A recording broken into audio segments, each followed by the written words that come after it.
But there's having a famous name and having a famous name. And we're going to ask the listeners this afternoon, do you share your name with a famous person? And does it ever cause you any issues, or does it get you a table in a restaurant? Does it open a few doors for you?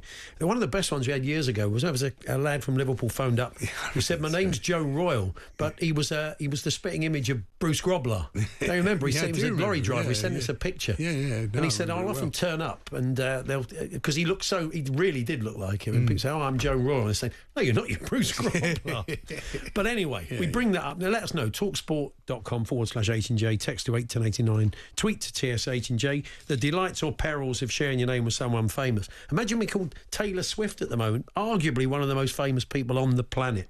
Well, they say no publicity is bad publicity, and Taylor Swift, the MMA fighter, is looking to make his way in the fight game, and he joins us now. Taylor, how are you? Hello, I'm all good. How are you doing? Yeah, we're not so bad. We're not so bad. So, when was the... I mean, look, I would imagine... Look, she'd been famous for quite a long time. You're only 21, so you would have been at school taking some of this, wouldn't you? Yeah, I think the first time I realised I was probably around 10-ish, right. But I don't really remember it, to be honest.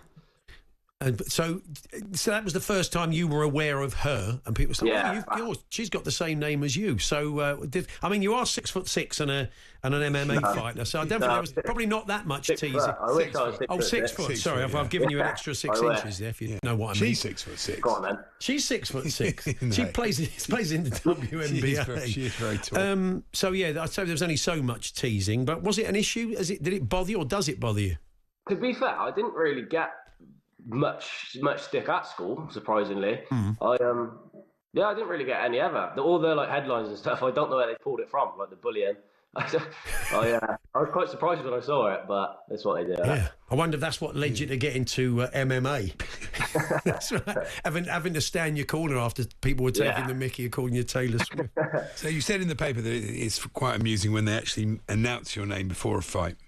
Yeah, it does get a good few laughs. It's even at weigh-ins as well, when it gets brought up, people are looking as if to say, "Oh, really?" Any grappling? Anybody trying to put you off when you've got someone down on the floor and they're sort of saying, "Oh, I loved your last album"? Does it not? I haven't had any of that. No trash talk, Taylor. No. Even the thing is, in amateurs, you don't really see your opponent till the day. Like in the build-up, you don't see or speak to them at all. So I don't really get anything at the minute. But if I ever turn pro, I can imagine I'll get quite a bit of stick. I bet that throws them then. So you're in the ring, John Smith, and he puts his arm in the air. They're fighting Taylor Swift. And the next thing you know, you're both in the clinches, and he's thinking, hang on, Taylor Swift? I mean, it could be a psychological advantage, couldn't it? Yeah, definitely. And it says that you did consider getting it changed, but you now think legally that you now think it might work in your favour. I think it's a good thing, don't you? Yeah. Yeah, well, as we've seen this last few days, it might be a good thing because it's getting a lot of publicity, like you said, and all publicity is good publicity. Yeah, that's true. What do your folks make of it? Have they ever talked to them about why they went with Taylor? Were there other options? No, there's not really a reason behind it, to be fair. It's just happened. Okay, well, fine enough. And you've got a real job at the moment. You hope to go pro at some stage, but you're a spark, aren't you? You're electrician. I work in electrical engineering, just at a local company. All right, and you're from Cheltenham, our old. Yeah, we love Cheltenham. Do you ever go to the festival?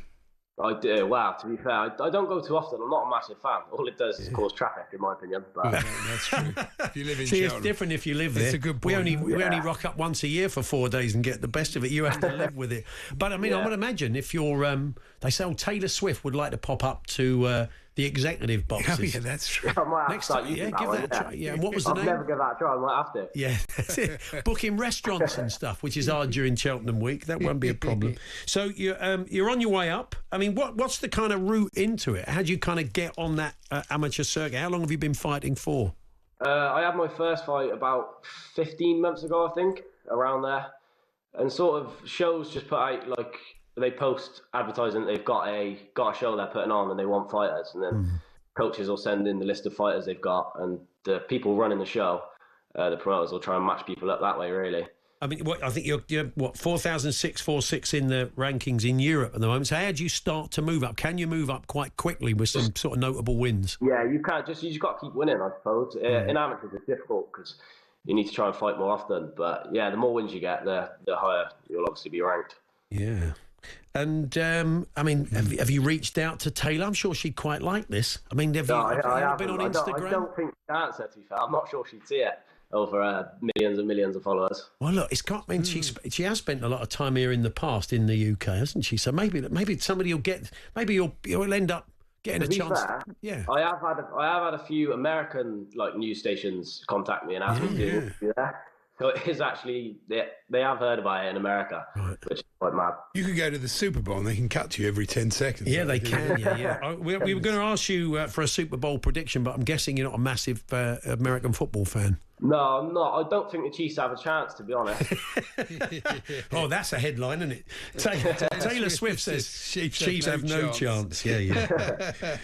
Well, look, let's hope you do get the chance to meet her at some point. And where are you fighting next, Taylor? Where's your next fight? I am in Swindon on a show called Rage UK on March 8th. So about 5 weeks away, I think. Okay, good luck with It'd be great if you get a bit of a following, won't it? Swifties. Get your own band. I don't know about them. I think they're all about 12 years old. They may not like that level of violence. Yeah, no thanks. And no one's. Is anybody calling you Tay Tay yet? That's not been going on, has it? No, not just yet. Not that I've seen. I've not read through much actually. Right. But you're not a fan of her music? You're not your thing? No, I don't even. I couldn't name 2 of her songs, 3 of her songs. So I haven't got a clue. Oh, okay. Well, you're going to have to put your own work in, Taylor, before you meet her. Well, it's good stuff. Best of luck in your career, and we'll keep an eye out for you. And thanks for joining us. All the best. No worries. Thank you.